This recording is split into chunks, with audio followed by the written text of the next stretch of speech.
Informé, cultivé, rigoureux. Il n'est jamais à court d'arguments. Savoir et comprendre. Alexandre Morin-Villouellette.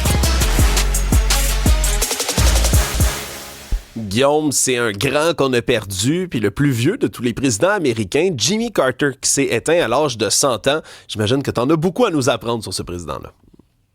Oui, Alexandre, et puis c'est pas une extraordinaire surprise dans le sens où à 100 ans, on savait déjà, et déjà le président Carter nous avait laissé savoir qu'il tentait d'étirer au maximum son temps sur Terre pour pouvoir voter à la dernière élection.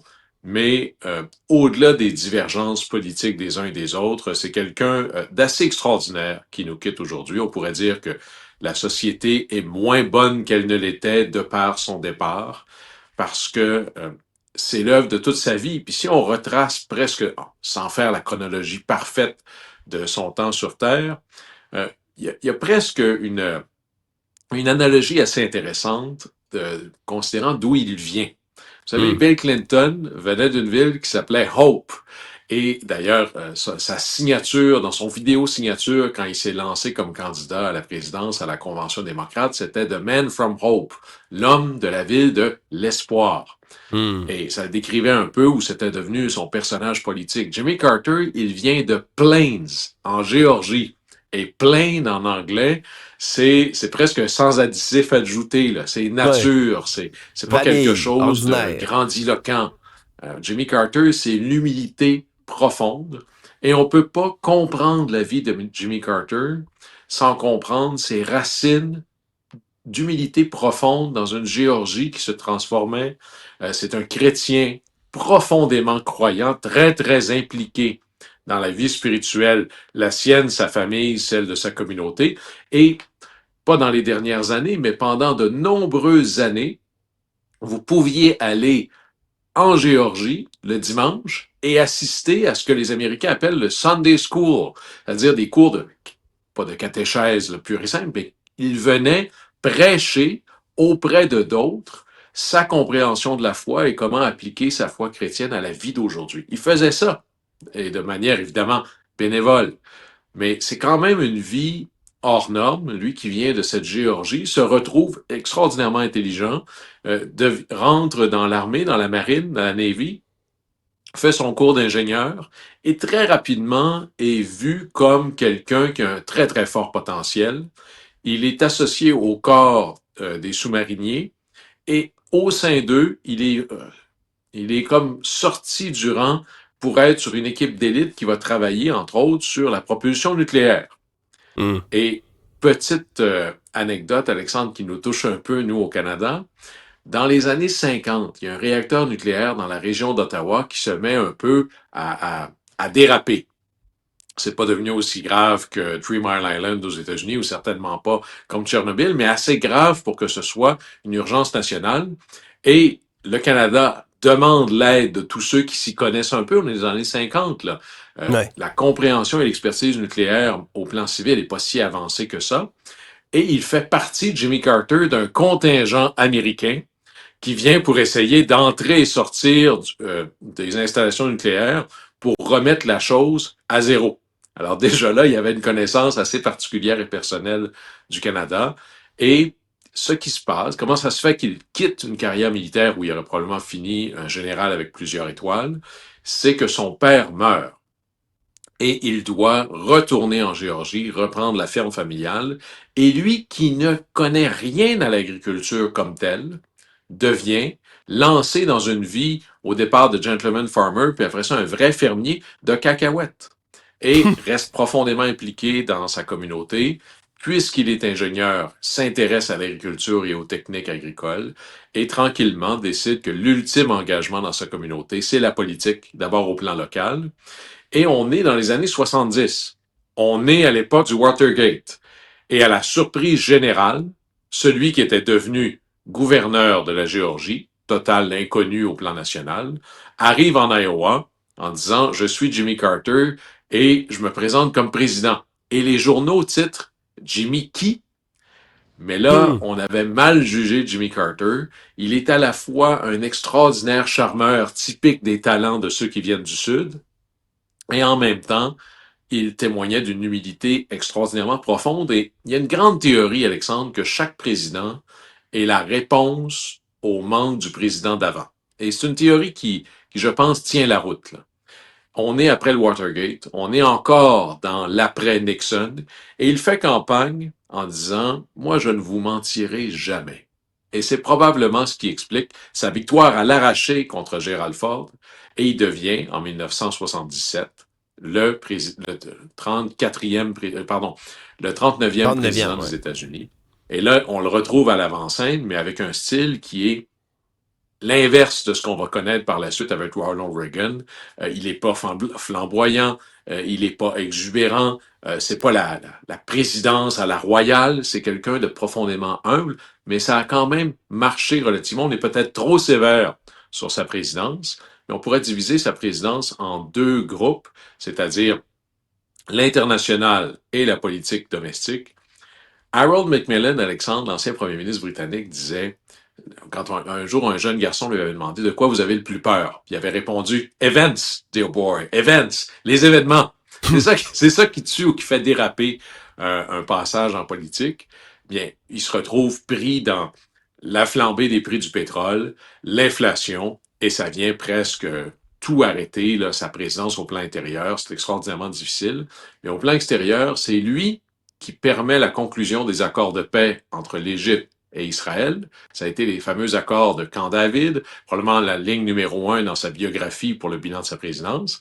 Et puisqu'on parlait, Alexandre, il n'y a pas très longtemps du canal de Panama, c'est Carter qui, notamment après avoir lu le livre de David McCullough, décide d'aller de l'avant avec la rétrocession du canal de Panama au Panama, et ça transforme le Panama d'un État vassal à un État moderne et avec des bases prospères. Et ça, c'est pas rien. Mais tu sais, il quitte la présidence en 1981. On est 45 ans plus tard. Et il va recevoir en 2002 le prix Nobel 21 ans après avoir quitté la présidence. Et c'est là où Jimmy Carter est peut-être absolument unique. Je ne connais pas de président, voire même d'autres présidents ou d'anciens premiers ministres, là, faites le tour de la planète, où on pourrait dire la Maison-Blanche a été le tremplin pour accomplir encore plus. Habituellement, c'est la culmination d'une carrière politique, ou sinon, c'est le moment où vous avez pu accomplir le plus de choses, c'est quand vous étiez derrière le bureau ovale. Pour Jimmy Carter, c'est juste le début. Et il va, humanitaire qu'il est, profondément humaniste qu'il est, chrétien engagé qu'il est, décider d'apporter son leadership, ses talents, son énergie, à créer des ONG. Le Carter Center, qui à travers le monde va faire la promotion de la bonne gouvernance, de la démocratie, de la paix. Moi-même, j'ai été observateur international avec le Carter Center au Népal pendant plusieurs mois pour préparer l'élection qui s'en venait. C'est une des organisations les plus reconnues et les plus crédibles dans le domaine à travers le monde. Et pas seulement au plan national, mais au plan international. On parle beaucoup de la crise du logement, mais il y en a un qui a fait plus que sa part pour la crise du logement, c'est Jimmy Carter.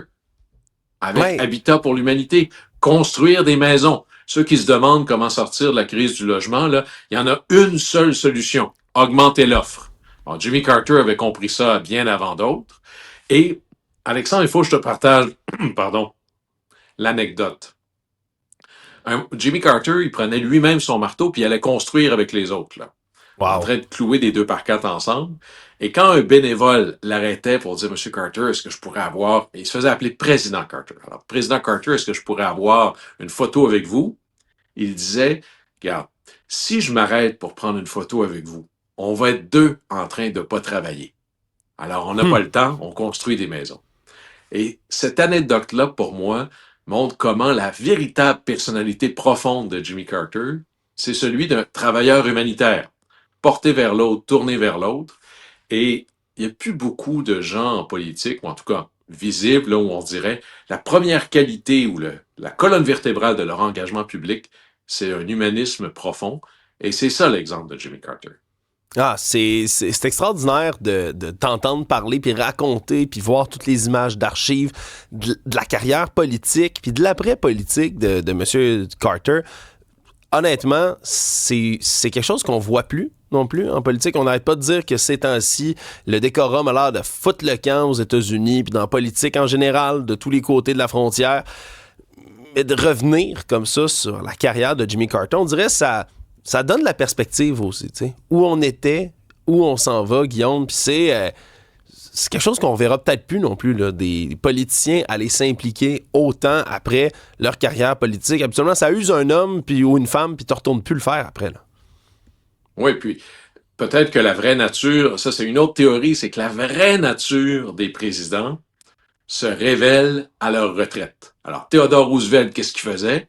Il partait dans les safaris. Theodore Roosevelt, c'est le président de l'action, de l'activité physique. S'il y a une montagne, il faut que je la monte. S'il y a un ravin, il faut que je le traverse. Bon, mais après sa présidence, qu'est-ce qu'il a fait? Il est parti faire des safaris puis voyager à travers le monde. Qu'est-ce qu'a fait George Bush père? C'était des grands conseils aviseurs de grandes multinationales à travers le monde, un vrai internationaliste. Qu'est-ce qu'a fait Clinton, le charmeur en chef? Ben, des conférences un peu partout dans le monde en échange de chèques extraordinairement généreux. Qu'est-ce qu'a fait George W. Bush? Quelqu'un d'assez calme, d'assez... Bon, ben, il est chez lui, à peindre. Il n'y a pas un personnage public particulièrement important. Et évidemment, c'est un peu inégal parce qu'ils n'ont pas tous le même âge. On pourrait penser que, en tout respect, l'après-présidence de Joe Biden sera pas aussi flamboyante que sa présidence et certainement pas aussi longue que celle de Carter. Il en reste moins à faire pour M. Biden que d'autres. Mais je reviens sur le contraste entre les présidents. Je pense que ça va la mort de Jimmy Carter, et il y aura bien sûr ses funérailles qui vont s'imposer. Je ne sais pas comment ça va se passer, mais ça vient, je dirais, assez compliquer l'équation des dernières semaines de présidence de Joe Biden. Là. Il y a des choses qui étaient prévues, mais il va falloir qu'il y ait une cérémonie importante. Habituellement, ça va dépendre des volontés de M. Carter, mais habituellement, Air Force One s'en va chercher le cercueil et la dépouille des anciens présidents pour les amener à Washington pour un service à la cathédrale nationale et ensuite aller les reporter à leur dernier repos. Alors tout ça, là, il y a toute une série de protocoles qui va être là. On invite bien sûr tous les anciens présidents. Trump devrait être là. Mais si vous cherchez le plus grand contraste que je pourrais imaginer parmi les occupants de la Maison-Blanche, c'est Jimmy Carter et Donald Trump. Il y en a un que c'est le bling-bling, l'extraordinaire volonté d'être au centre de l'attention, une certaine vulgarité, un non-respect des institutions, une volonté de pécher par orgueil. L'alternative ou le contraste parfait face à ça, c'est Jimmy Carter. Le sérieux, le travail, le respect, la préoccupation pour l'autre, la profonde humilité, la volonté de partager, ou plutôt de laisser le crédit aux autres plutôt qu'à lui, de mettre le projecteur sur les autres et leurs accomplissements plutôt que le sien. Alors quand on regarde Trump, il y a tout un contraste. Peut-être qu'il faut se dire qu'il y a de la place à l'espoir. Hein? Après Nixon, il y a eu un Carter. Après Trump, qu'est-ce que ce sera? Faut toujours se dire, Alexandre, qu'il ne fait jamais aussi sombre qu'avant la levée du jour. Et peut-être que la célébration des funérailles de Jimmy Carter va être l'occasion de remettre le focus ou les projecteurs sur ce qu'il peut y avoir de beau, de bon, de merveilleux dans l'engagement public. C'est une extraordinaire manière de résumer l'accomplissement de la vie de Jimmy Carter. Hein? Lui est parti parcourir le monde à sa retraite. Trump s'est préparé à revenir encore plus en force dans la sienne. C'était super intéressant de faire le tour de tout ça. Hâte de couvrir aussi les funérailles nationales avec toi. Guillaume Lavoie, un gros merci. Mon plaisir.